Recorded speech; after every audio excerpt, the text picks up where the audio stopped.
आदरणीय अध्यक्ष जी, दिल्ली में आपको कई स्थान ऐसे मिलेंगे जहां कुछ परिवारों ने अपने म्यूजियम बना करके रखे हुए हैं।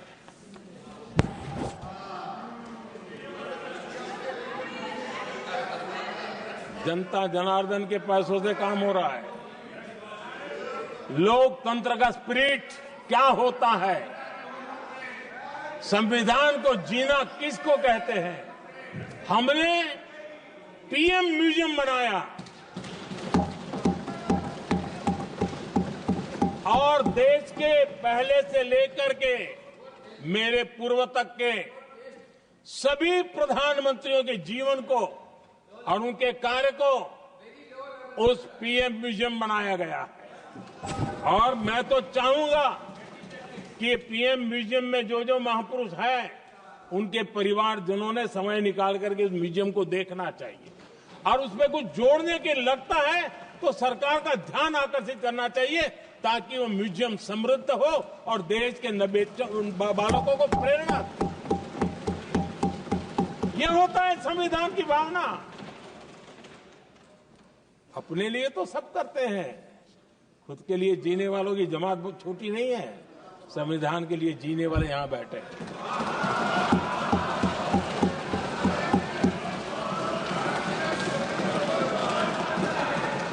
आदरणीय अध्यक्ष जी, जब सत्ता सेवा बन जाए तो राष्ट्र निर्माण होता है। जब सत्ता को विरासत बना दिया जाए तब लोकतंत्र खत्म हो जाता है।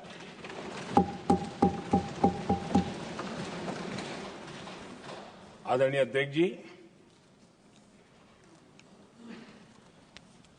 हम संविधान की भावना को लेकर के चलते हैं। हम जहर की राजनीति नहीं करते हैं।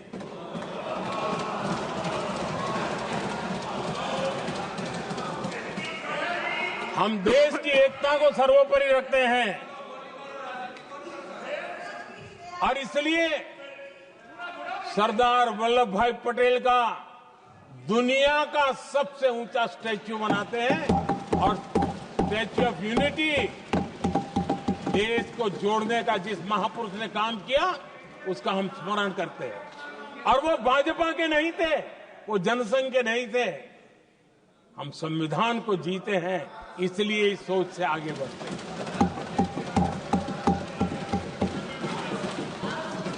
आदरणीय अध्यक्ष जी, ये देश का दुर्भाग्य है कि आजकल कुछ लोग अर्बन नक्सल की भाषा खुलेआम बोल रहे हैं।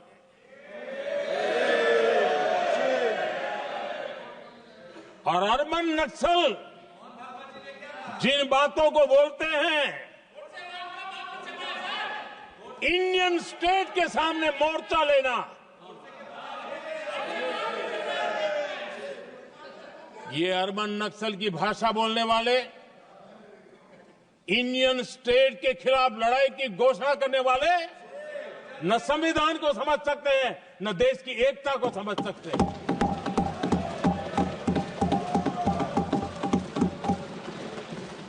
आदरणीय अध्यक्ष जी, 7 दशक तक जम्मू एंड कश्मीर और लद्दाख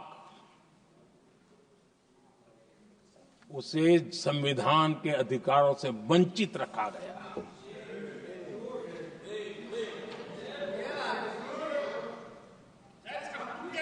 ये संविधान के साथ भी अन्याय था और जम्मू कश्मीर और लद्दाख के लोगों के साथ भी अन्याय था।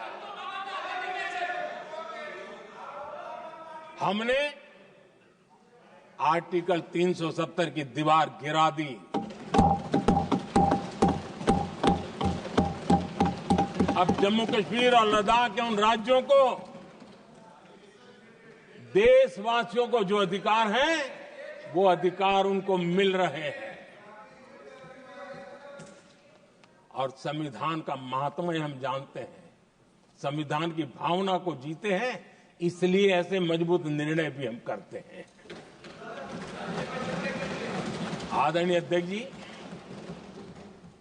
हमारा संविधान हमें भेदभाव करने का अधिकार नहीं देता है। जो लोग संविधान को जेब में लेकर के जीते हैं, उनको पता नहीं है कि आपने मुस्लिम महिलाओं को कैसी मुसीबतों में जीने के लिए मजबूर कर दिया था। हमने ट्रिपल तलाक का खात्मा कर करके संविधान की भावना के अनुरूप मुस्लिम बेटियों को हक देने का काम किया है, समानता का अधिकार दिया है।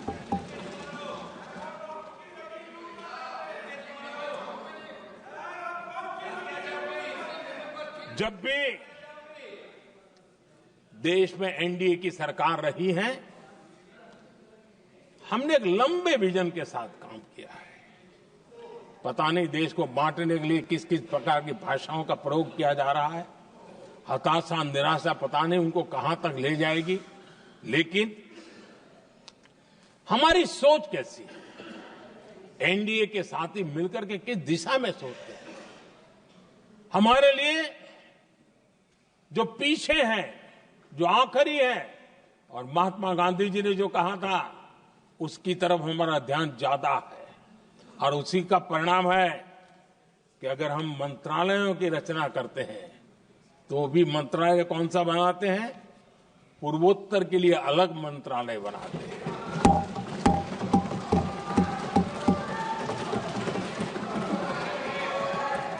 हम देश में इतने साल हो गए, अटल जी आए तब तक किसी को समझ नहीं आया था।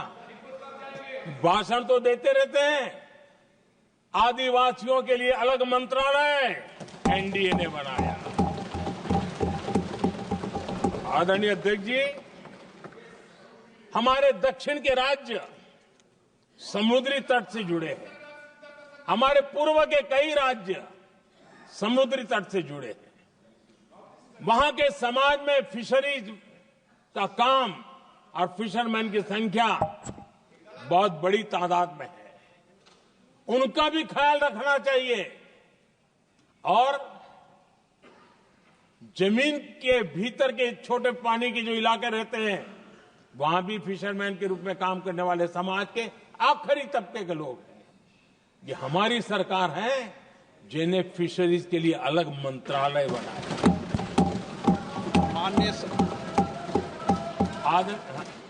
माननीय सदस्यों, अगर सभा की सहमति हो तो सभा की कार्रवाई इस विषय की समाप्ति तक बढ़ा दी जाए।